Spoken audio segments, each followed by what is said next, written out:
Hi everybody and welcome to this first webinar that I've been doing for Performance Health in 2025. It's May already. So today we're going to be having a little look at splinting the rheumatoid hand. As always, I've got my really wonderful trusty partner here, Rachel, who is going to help me and be my victim, as they say. So I thought today would be really nice is to have a little look at the different splints we could make for rheumatoid deformity. So very briefly, I'm going to run through a little bit of the biomechanics, but really, we can get this from any textbook. So I thought we will try and concentrate on the splinting. So what I'm going to try and do today, basic biomechanics, look at the pros and cons of some of the off-the-shelf splints that are available, and then look at the custom fabrication of splints for ulnar deviation, swan-neck deformities, and then for resting. So, deformities in rheumatoid arthritis. So we've either got a situation where the joints are normal, but the forces are unbalanced, or we've got the joints are abnormal or degenerated and the forces are normal. So that's the opposite way around. The joints and the forces are abnormal, and everything then results in a zigzagging. We know that that's going to be either in a lateral plane or in an AP plane, and we all know the familiar deformities that we get. So, for example, swan-neck deformities. Now, amazingly, when I was having a little fiddle with Rachel's hands before the webinar, she does actually have a little bit of hypermobility, not from rheumatoid arthritis, but just from hypermobility. I don't mean just from, but you know what I mean. So we're actually going to have a good swan-necked finger to work with here, so we can have a little look. So if somebody has a swan-neck deformity because of rheumatoid arthritis, there can be a whole load of different causes. So we've either got increased flexor pull on the MCP joints, which pull the MCPs into flexion, which is associated with synovitis of the flexor sheath. You then are going to get subdorsal subluxation of the lateral bands because of the adverse tension, which then imbalances the central slip of the extensor tendon, causing hyperextension of the PIP and resultant flexion of the DIP, which in turn will, of course, stretch the volar plate. So it's actually a whole plethora of different things, and it can start in a number of those different structures. Then let's have a little look at the wrist. So here I've got a handy little skeleton just to help us. So we're going to get, in our normal wrist, of course, we've got the scaphoid sitting in the scaphoid fossa and the lunate sitting in the lunate fossa. This wrist, unfortunately, is just slightly translocated. But you know what I mean.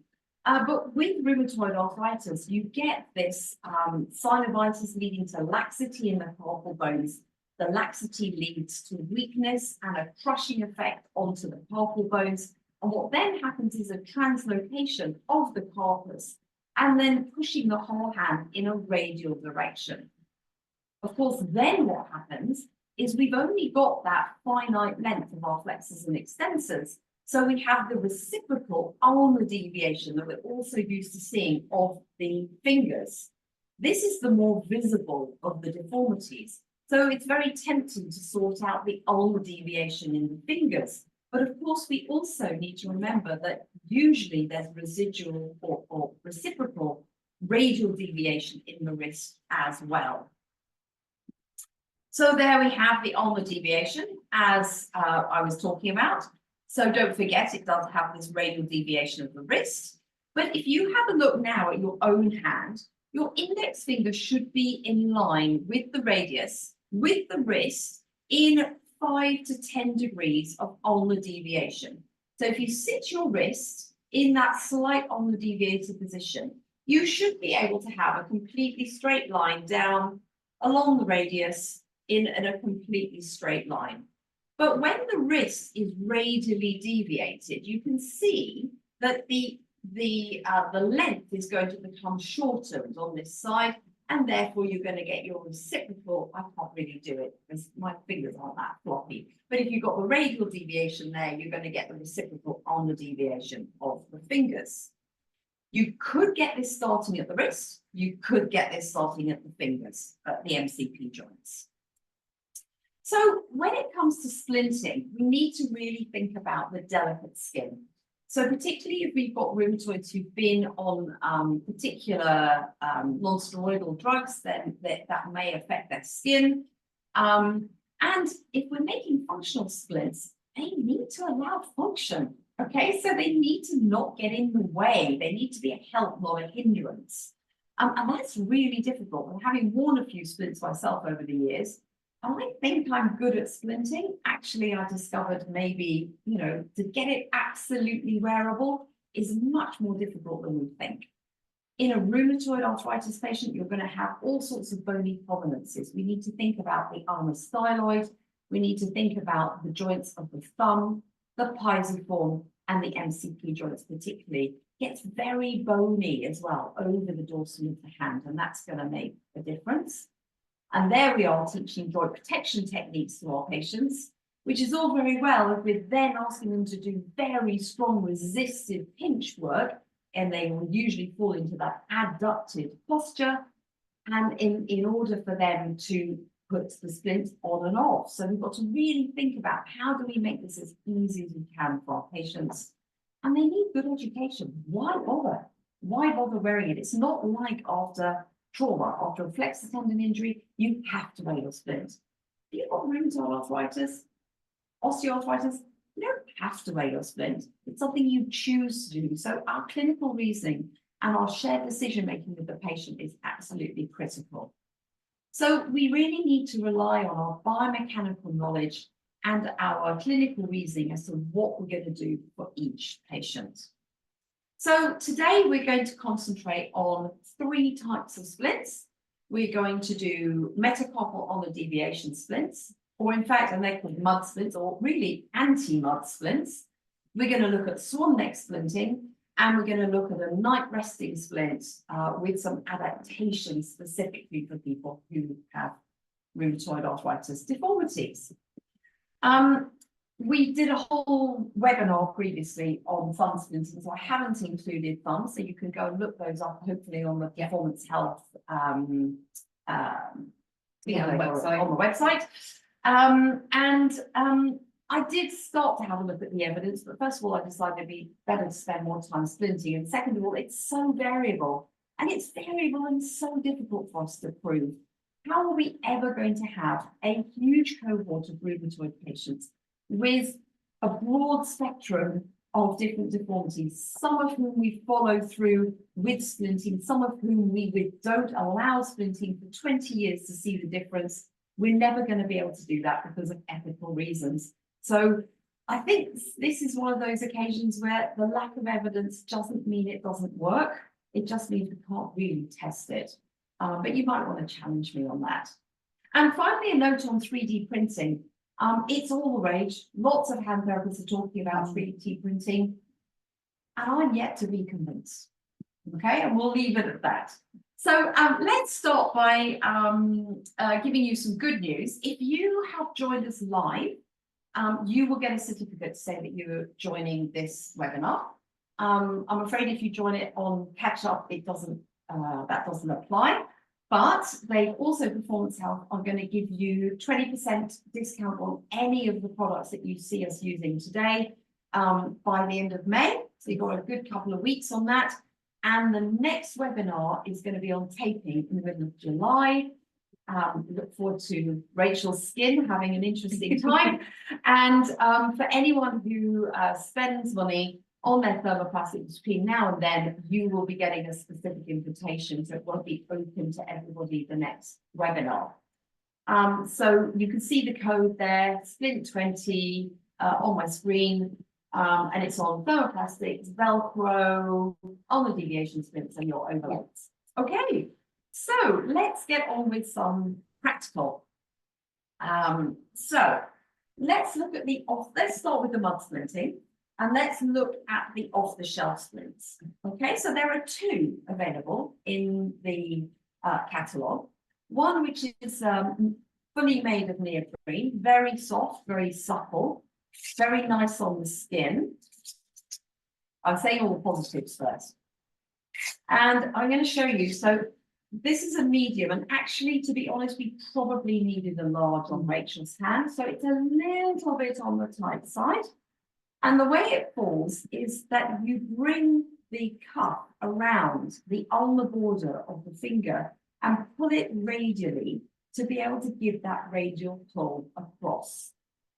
So if I then bring the next one in and the next one in, now you can see that that really does bring, and on this one I'm actually going to put on the side of the little finger, and I'm actually going to bring that ulnarly because on Rachel that gives the best support. You can see it's quite soft in the middle, so you can still make a fist with it on. So that I love. It's soft, it's easy to wear. This is what I don't love.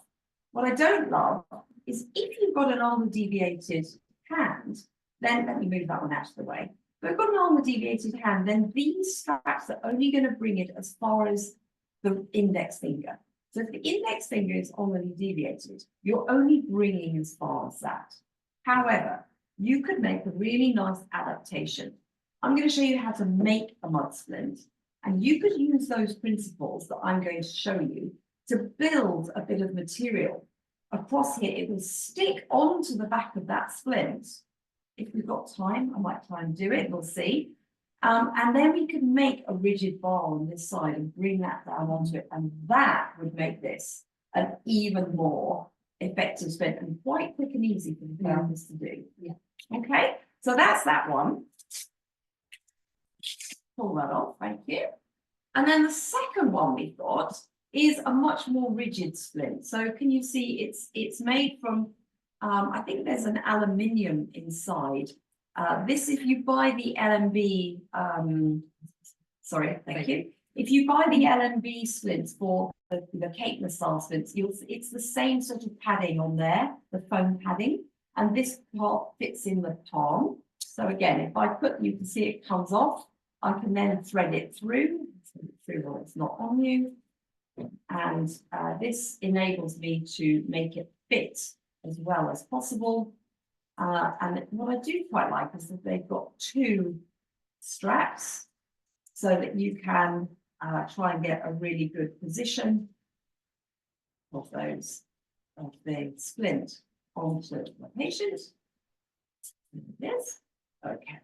So depending on the size of the hand, I think this is a large. Yes. Yeah, this is a large. Okay, so this is going to slip over the hand here, and you've got these. If I'll just flatten these bars out for now, we're going to just slip this onto the hand. We're going to want to go this, put this as low as we can. You've got the two different straps here, and we're going to tighten one, and we're going to tighten the other to try and get good fixation. And then I can just bring each of the individual bars in between the fingers at the level of the proximal phalanges, and each one can be individually moved. So it's moving, can you see, in the plane towards the finger, but I can also adapt it, rotating it to get it to follow the contour of the finger. And again, this one brings around the little finger here. Now that actually fits really nicely on there. What I don't like about it is if you look underneath, this is really bulky. And if that's meant to be a functional splint, well, I've basically blocked the MCPs from flexing. So I've got another idea for how these splints could be really nicely used. And that would be to attach them onto a resting splint to give you the bars, which I'm going to show you later how else to do it, to be able to alter the position of the fingers. Now, there is one other thing you can do with it to try and improve. I just don't want to do this while it's on Rachel's hand. So just pop this off. Sorry, you got really sweaty hand now. So what you can do is we can actually roll this in the palm. Can you see what I'm doing here? So I've rolled that right in. So now if I put this on Rachel's hand and put that between the fingers, now you can feel that feels really different. Yes? Yeah. So now all of a sudden I have to redo the finger bits. Go. But now it actually allows the flexion by curling up in the palm. So it's still a bit bulky, but it allows a lot more movement. That's very comfortable though. That doesn't Yeah. feel too bulky. And actually, if someone's got subluxed MCPs, this does give a little bit of support, a little bit of dorsal sort of AP support into those joints to try and support them in there. So that is, so don't forget, it's not only this bit that's adaptable, but it's also the bit that goes into the palm. Brilliant. I'm going to take this off. Now, I'm going to have to start with an apology when I start splinting, and that's that this is best done dry heated. What that means is it's best done with a heat gun, and that's a bit noisy. So I apologize to everybody. Here is my heat gun. So what I actually done is I've got a piece of Aquaplast 16, so it's the thinnest of the Aquaplast, and I'm just going to dry heat all of my way through. So I will stop talking just for 30 seconds.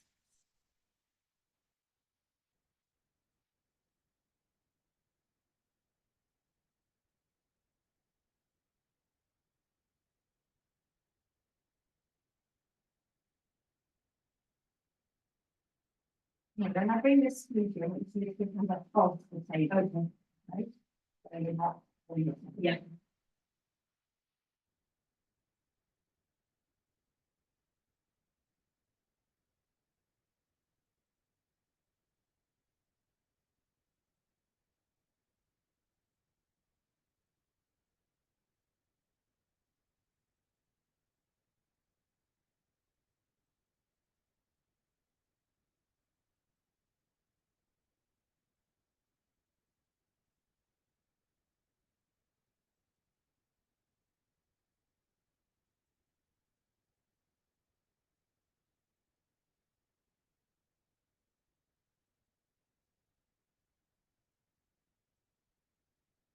Nearly that.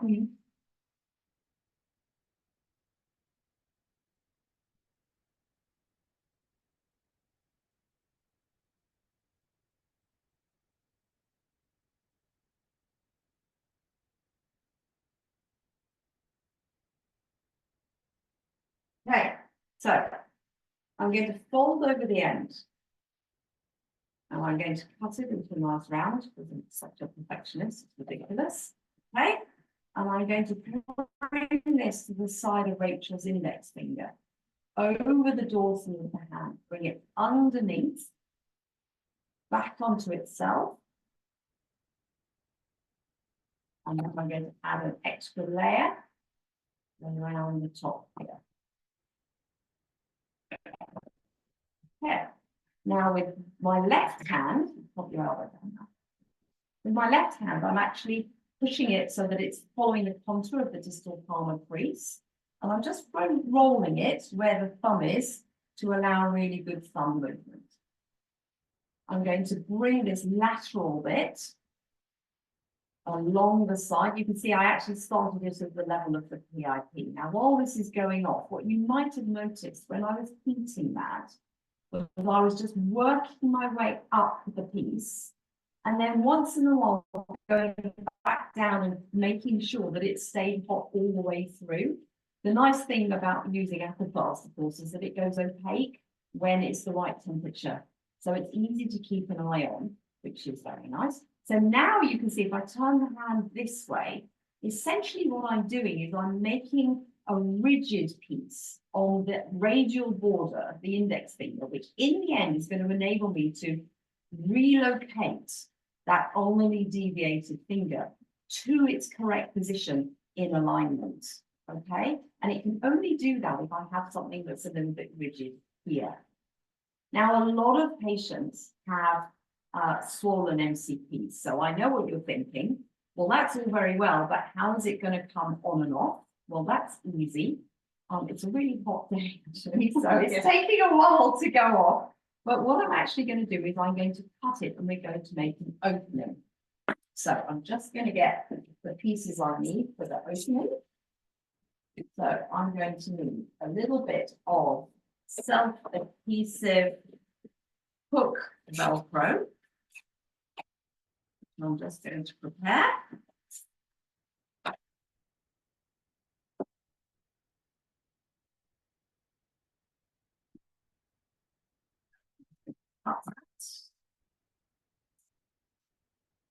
It's nice and rounded, always round your ends because it just makes everything last so much better. Okay, now you can see it's going off. It's going back into the normal color. So this is where you have to make sure your patient trusts you. At the level of the index, level of the ring finger, slide your scissors underneath and cut through. Now this lifts away. So you can rest your hand for a while. What I'm now going to do is I'm going to cut 0.5 centimetre away from one side and another 0.5 centimetre away from the other side. Okay, and to save sticking loads of different bits of Velcro, hook Velcro, actually what I've discovered is that loop Velcro sticks really well directly onto the acroplast, which means that that's one less thing for your patient to lose. So I'm just going to, now it reheats very quickly, so be very careful. I'm going to just very, very quickly reheat that piece, and I'm going to push the right way. I'm going to push the loop Velcro into the acroplast. That is now a permanent bond. And then I'm going to heat, I would normally heat and apply Velcro over the top here. So now, if I grab your hand back, Rachel, if I put this underneath, this now does up. And in fact, if you look here, you'll see these two ends pretty much approximate. So you needed to cut that 0.5 centimetre out each side. Now, I actually wrote this splint up in the British Journal way back in the 1990s. So if anybody wants to look up the pattern for the strap I'm about to use, it's there. So you'll find it there. But I've pre-prepared some straps. Now, they work. They're the visual opposites, depending on whether they're rights or lefts. So if you look, if we do the overhead camera, if you look, what you're looking for is if you apply it on the side of the index finger, on the radial board of the index finger, you want that curve to sit following the curve of the hand. So if I were to do this one, you can see it's straight across. That's the wrong one. Okay, but this is my left hand. So it's the right one for your right hand. So if I show you, if I'm going to apply it on the side here, if I turn Rachel's hand up, you can see it's contoured to match the contour of the splint. That's the right way round. Okay, so I am going to just take the splint off. And I'm going to just heat again, as I said, it sticks really well. Velcro sticks really well to acroplast.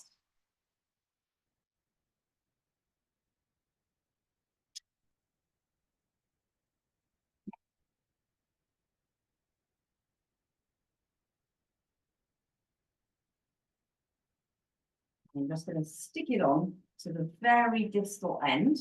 So that is the equivalent of the radial border of the index finger. Again. So now I have a strap that comes back and attaches to itself here. And now I have another one that I wouldn't normally use a Sharpie, but I'm going to use a Sharpie so you can see it. I'm going to mark on the top there. This one's going to stick there. This one comes over, stick here. This one comes over, sticks here. Now, I would, if it was a real patient, I wouldn't use sticky Velcro because that just comes away. What I actually do is I sew them on. So I have the straps pre-done with extra length there so I can cut them to size, and I actually just stick them on. Now that's not practical on a live webinar. So what I'm actually going to do instead is I have brought with me a nifty little stapler, And I'm just going to staple this as a temporary measure, just for demo purposes, over onto there. And onto here. And onto here. I've marked exactly where I want them. Now we have a very wearable, hopefully very wearable mud splint that you can now adapt. So I'm going to take the longest one here. First rule of splinting, never cut when it's still on your patient. Isn't that right? Yep. And here. And there you have the mud splint. Okay, now can you make a fist for me, Rachel? Yes. Total fist. Yeah. Beautiful. Yeah. Happy? Very. Okay. You wouldn't dare say no, would you? No, not when you've got the scissors. Perfect. Okay, so there we have the mud splint. And so what you can see, what I was saying with this off the shelf one, is you could essentially do this component part on the edge of that. And then you would have this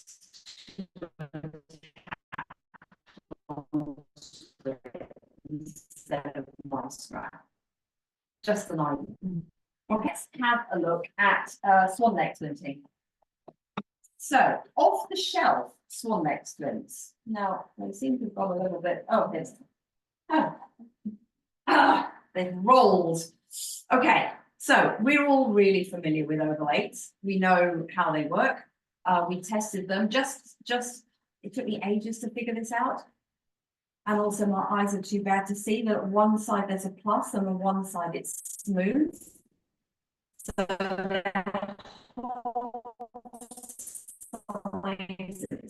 So if I try and get that on Rachel's hand this way, and then the first thing I would do, it's actually a plus on here, but it just feels like a rough bit to me.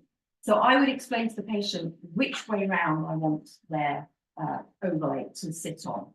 Now, this ring finger is really quite extended, and something I just want to make really clear with these overlays. They're great, they're very convenient, but if you extend out, it's still allowing Rachel to hyperextend.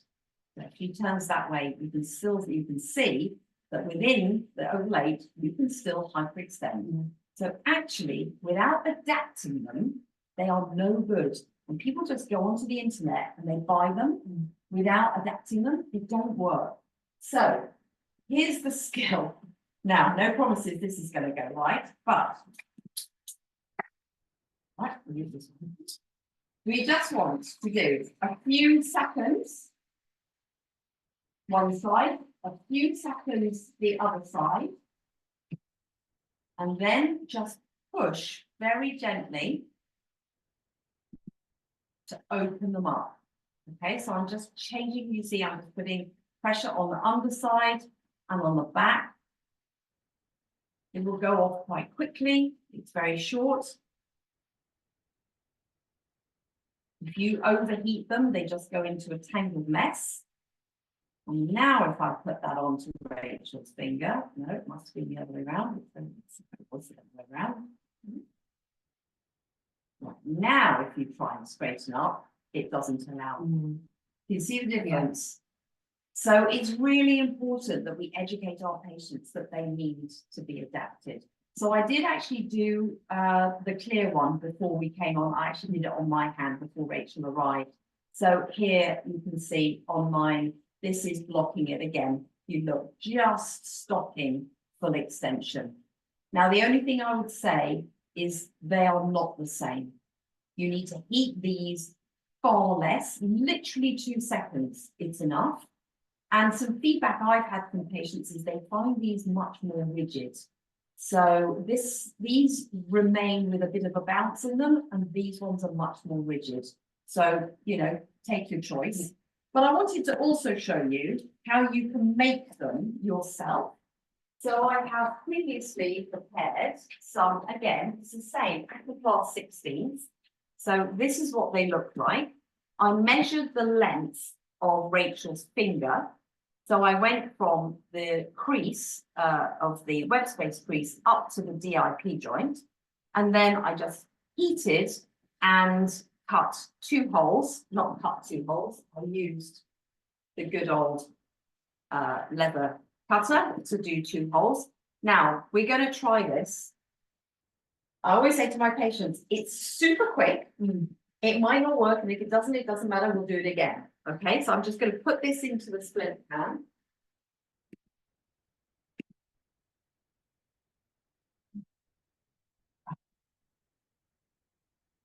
Oh wait, sorry, what's this?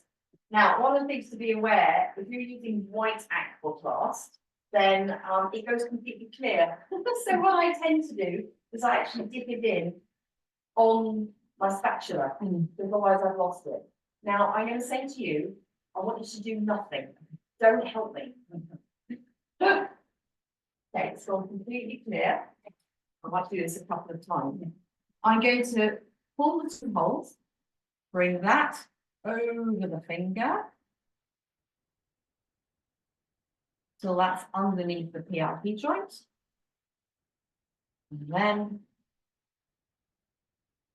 spread the pressure as much as I can. And again, there's a little bit of bounce in Aquaplast. So I'm going to hold her at about 10 to 15 degrees of flexion in order that it allows that bounce up to full extension, but not into hyperextension. And my aim is that the underneath it should be at the level of the PRP joint. Okay. What I then would generally do is I would generally get a pen or something, anything, and I would then put a mark on the splint, which then would show which end is which. So put a little like that. You'll know that that is your proximal end. Hold it, gosh, it is hot in one there. So has my finger gone through the 2 holes? Your finger has gone through the 2 holes, exactly. So the way I did it is really, because I had to do it so quickly, you might have to watch this on slow playback, is when I heated it, I grabbed the 2 holes with my fingers. Actually, I held it that way and grabbed the 2 holes and threaded so that this central bit becomes the bit that goes underneath the PRP joint. Shall I do it again? Yeah, because it's so quick. Okay. I cut 4 out in case they all went horribly wrong. Which does happen. Does happen. Okay. Only takes a minute.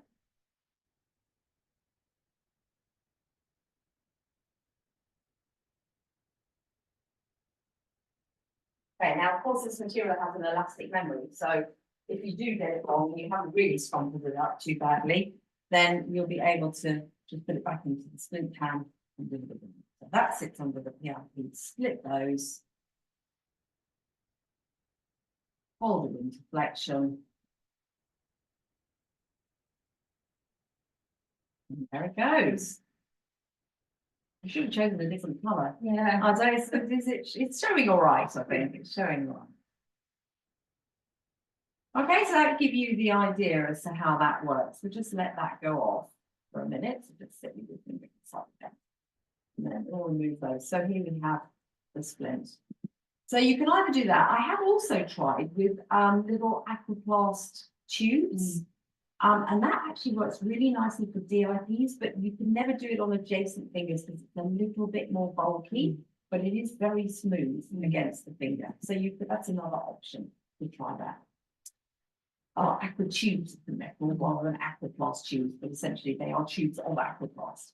Right, okay, there's that. So the last thing I was going to do, splinting wise, was to look at how you would do a resting splint that will accommodate for people's swan-neck deformities on the deviation of the MCP joint, radial deviation of the wrist, And we've done making a sort of positional immobilization, safe immobilization splint before. And so I just wanted to show you how this differs. So I've got some paper here to do a pattern. So again, I'm going to use a big old Sharpie because you can see it better at home or at work, but I wouldn't normally, and I might end up writing all over Rachel, but she's very tolerant. Okay, so I'm going to draw out, I want the thumb as abducted as possible because it really helps me with pattern making. I'm going to come around the hand. Now, obviously, Rachel doesn't have radial deviation of her wrist or ulnar deviation of her fingers. If she did, I would be altering the position of the hand to try and get the best alignment I can down on the paper. Okay, that's perfect. That's all I need. And then I should have had two colors. Let's do the easy bits. So I need to follow the contour of her forearm, and I need to follow the contour of the hand. Now, I'm going to want to have a gentle extension angle of the wrist and a gentle flexion angle of the fingers, and they will equal each other out. So I don't need extra length in the splint. In fact, we can do it just less than, and you'll find that's the right height. Now I'm going to change pens. The pattern I showed you before on a previous webinar was where we did what we called the backwards thumb, which was this pattern, if you remember, that came like this. That's really good for holding a strong abduction position on the thumb, but it doesn't support the CMC joint so well. It also doesn't support the MCP joint so well, but it's really good for a web space. So that's when we're getting a web space contracture with a burn or a trauma or anything like that. That's the pattern for safe immobilization you would do. For a rheumatoid hand, I wouldn't do that pattern. I would do it much more like a mitt, like so. I would bring that deep though into this space, otherwise you're not going to get that contour. Because now if you think of this as the volar surface, I am fully providing material to support the base of the thumb. But you won't be able to bring the thumb quite so far into abduction. But actually that's not what you want with a rheumatoid hand. You want gentle abduction and extension rather than a really rigid one trying to go for anti-deformity. So I actually, just before the webinar, already cut one out. So we'd already done a pattern there. And I have already, very roughly, because we were just running out of time, I have very roughly cut this one out. So we'll probably need a little bit. I mean, we were literally up to the wire before we went live. So this may need a little bit of adaptation when I've made it. Okay, so I'm going to pop this in. Now, I would normally make this out of 1.6 thickness easy form. Easy form because it's really rigid, but also quite nice and flexible. But I would make it out of really light material because if you get loads of contour in it, there is no need to have a heavy material. But because we're doing this live, and because I'm talking and I'm not concentrating necessarily on the splint as much, I've actually just got one thickness. So this is the 224 thickness, just to give me a little bit more working time. Now, if you're on your own and you're making these splints, you're going to need a bandage, not for what you think you're going to need it for, because it's not there to bandage on the end, the proximal end. You'll see what I'm going to use it for, but I am going to pre-prepare 2 pieces of hook Velcro for the wrist and for the proximal end. And I am going to get my loop Velcro here so that it is ready to be my extra hands.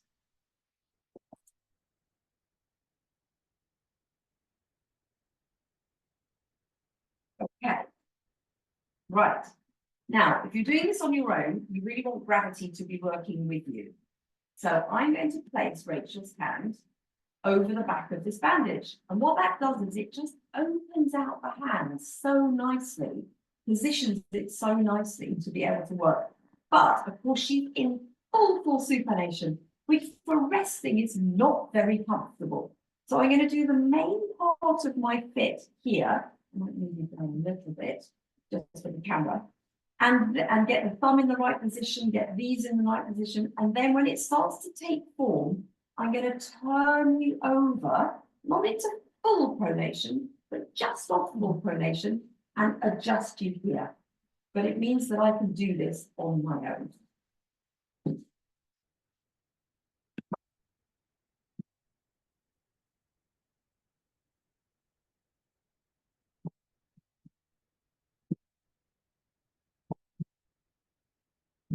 Okay, so just taking the bulk of the water out. Now, I showed you on the position of safe immobilization splint how to do a pre-stretch. You actually don't need it when you're doing this pattern. So I'm just going to very gently, I'm not worrying about what's going on up there. I'm going to just attach this one at the wrist and this one at the proximal end. And I am just going to leave this underneath. And very lightly, very lightly. What was that about not cutting when it's the wrong patient? 1 and 2, and now this is being my hands for me. Now I can concentrate on this. So I just want to get a really good rested position. You can see we didn't test it because it's a bit long. I want a nice on the border, really important. And I want the wrist into extension, hence encouraging her to sit. Yeah, that's beautiful. It just does it for me. Even though easy form's not a very overly drapable material, it just does what I want it to do. I mean, I'm doing very little. And as it starts to go off, what I'm going to do is I'm going to ask Rachel to bring her hand over towards pronation. And you'll see that what happens is that the forearm needs to rotate. So just undo it, do it back up again. That's all you have to do. So I'm going to support under the thumb. And now you can see under here, under here, that this really does support the thumb right through. And I'm going to, this is what happens when you don't test your pattern before. It's a little bit long there. So here is what I would do. So if it's the wrist is radially deviated, I want to make sure that I've brought that back into neutral. Then what's going to happen is the fingers are going to go all over the place. So I want to be able to then bring the fingers back towards that radial deviation. But they won't want to.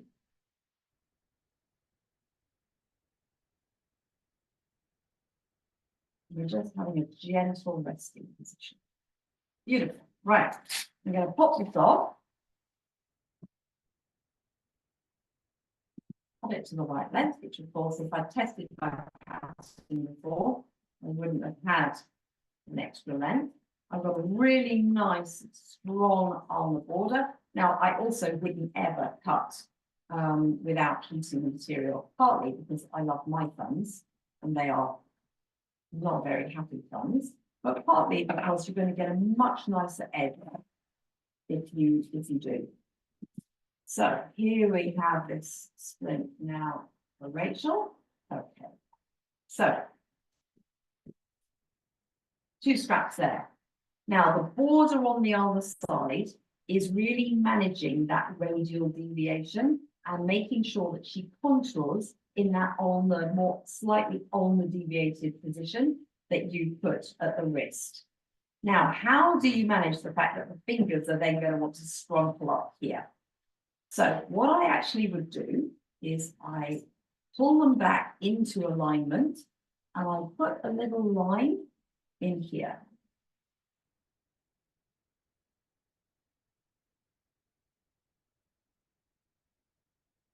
Okay, and then I'm going to take a little scrap of material and I'm going to heat that up.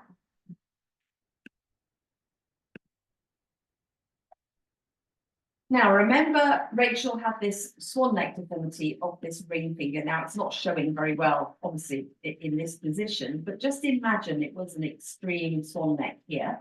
The other thing I will do is make an adaptation for the swan neck. So I'm putting a little dot either side of the PRP joint. Now, while I'm just doing these last things, just to remind you, if you want to put questions, then we'll probably end up with a good 6 or 7 minutes time to review and go through some questions. So if you've got any questions, just put them into the chat, and then Rachel will have a little look at those in a short while. So what I've now got on this splint is I've got 3 lines for how I want to manage the deviation of the fingers, and I've got a little 2 little dots either side of the ring finger PRP joint. So what am I going to do with those? I'm going to cut myself some little pieces. I like to use as many scraps as I possibly can. So I'm going to cut some little half moons. You see, like that. Great. I don't know, do you want to show it up? So I'm going to need 3 of those. Just make sure you've got a really flat edge. And then the swan neck. I've got to make a little hill. So let's just start with the swan neck.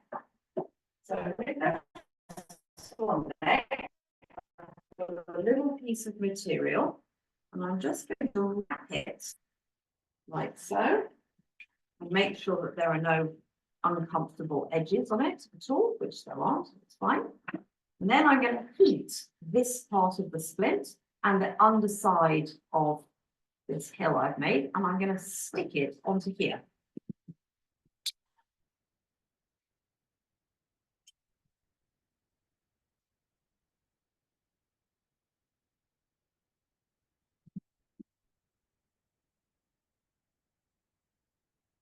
Here we go, that's just sticking over there. Now, obviously, the height of that is completely in your control. And I would want to try and cover up my pen marks. I've done them in dark blue so that you can see them really well, but I wouldn't normally do that. Okay, I've got my 3 little pieces that will work on to the deviation block. So I'm just going to heat 1, 2.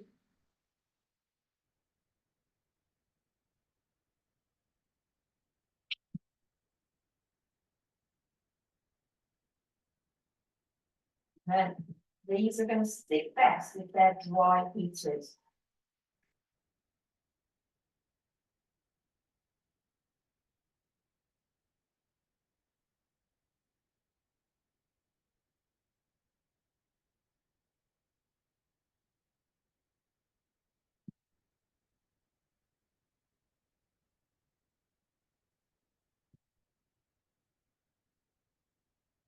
Really. I'm just going to work them in. I'm pushing from the underneath,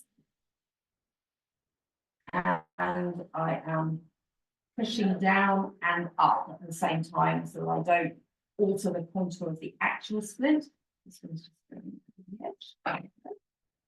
Right. And now, pop those on. Okay, so just making sure you can see. Now the fingers have got these blocks.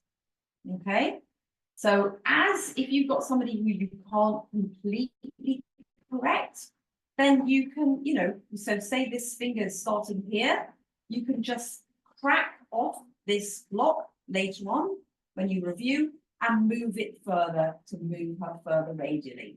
And I don't know if you can see, if I twist Rachel in this rather difficult position here, can you see now that there's this block sitting underneath her PRP joint?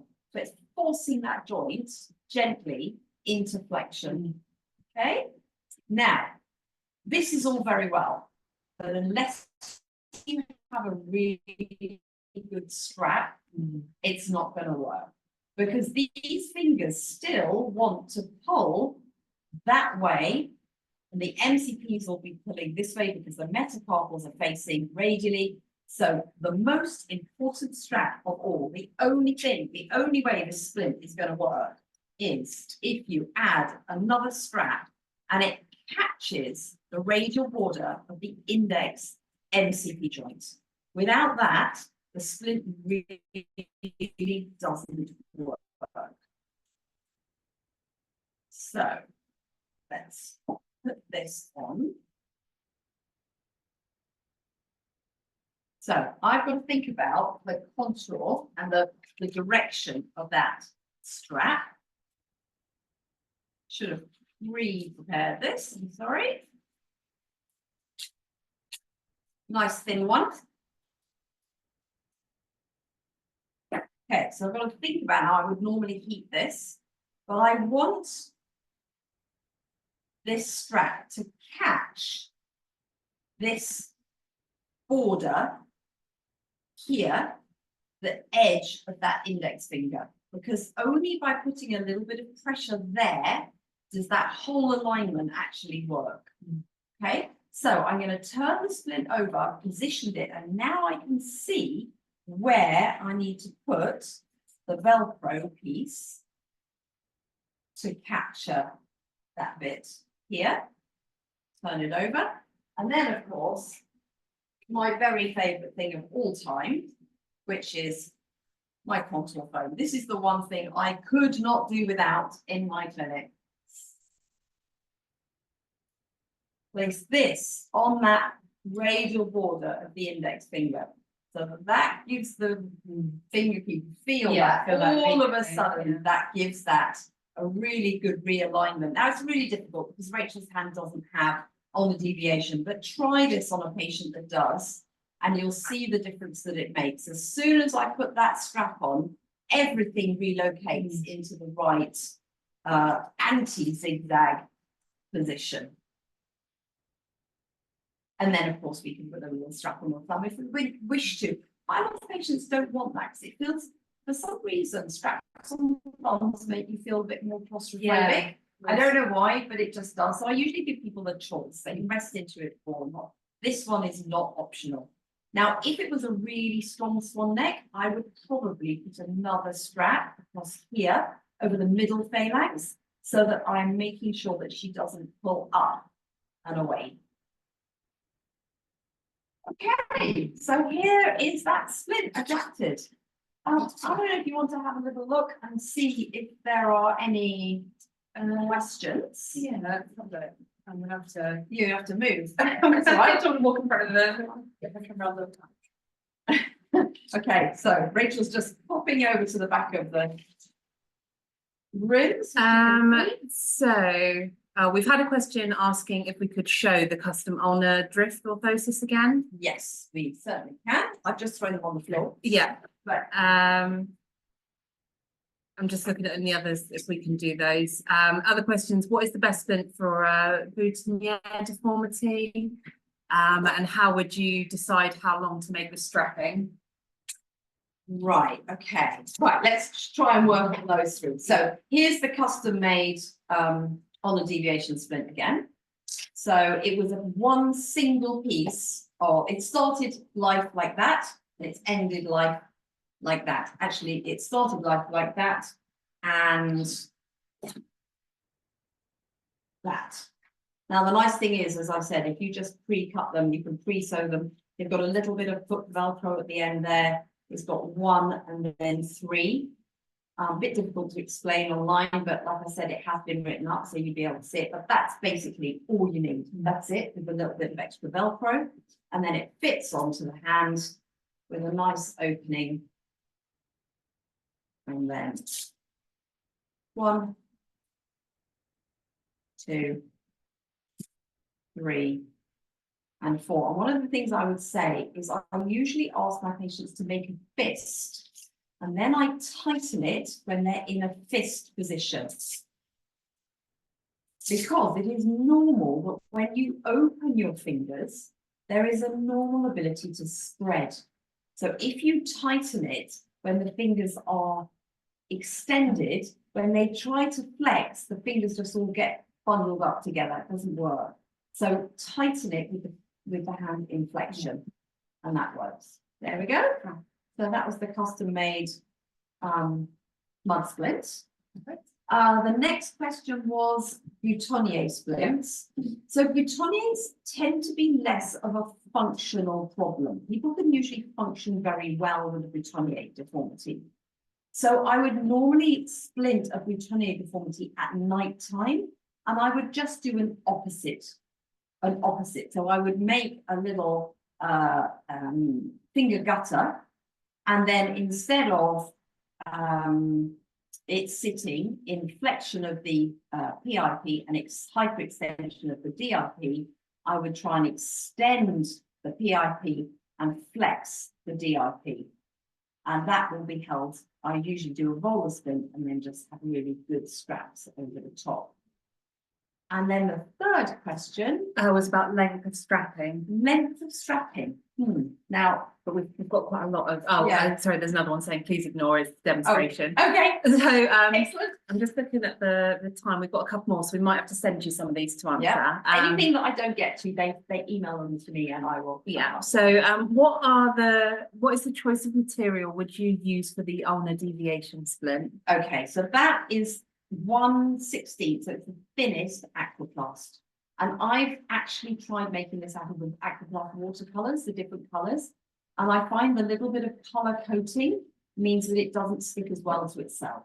So I've actually had more success with the white. Oh, okay. Would you combine a wrist splint with the custom mud splint to help correct / support the radial deviation? Yes, I would. That's a brilliant question. Would I try and correct the radial deviation and the ulnar deviation? If possible, yes. So long as it doesn't restrict someone's function, because really the only way you can do that is by making a sort of like a wrist extension splint. But that, of course, will immobilize. So you might have to just do that one at night. You just have to look at the function of that individual. How did you get the finger spaces to stick to the splint? Okay. So how do the finger spaces stick to the splint? Because they are now completely stuck on there. So dry heat. So I use the heat gun to heat the material and then to heat the underside of the easy form. This is all made out of easy form. And then I just pushed it. I just worked it in, and actually it sticks really well. There's not a lot of force on these, remember? So unless somebody actually sort of sits on it by accident, in which case they will crack, otherwise they will just stay put. Lovely, thank you. We've also had, I'll give you the last two in one. Does everyone get a copy of the webinar afterwards if they've attended? And could you remind people where to find your template for this? Okay, yes. So yes, I think with the certificate goes out a copy of the presentation. So anyone who's live, and that's happened. And then in the British Journal of Hand Therapy from somewhere in the 90s, I can't remember, but maybe I'll get that put onto the webinar when it goes live onto the Performance Health website. I'll just add in the reference for you so you can find the scrap. So that's our time up. I'm sure your lunchtime is over. Thank you so much for joining me. So I'm Nicola. It was really lovely to be with you all. And thank you to Performance Health, and see you all next time.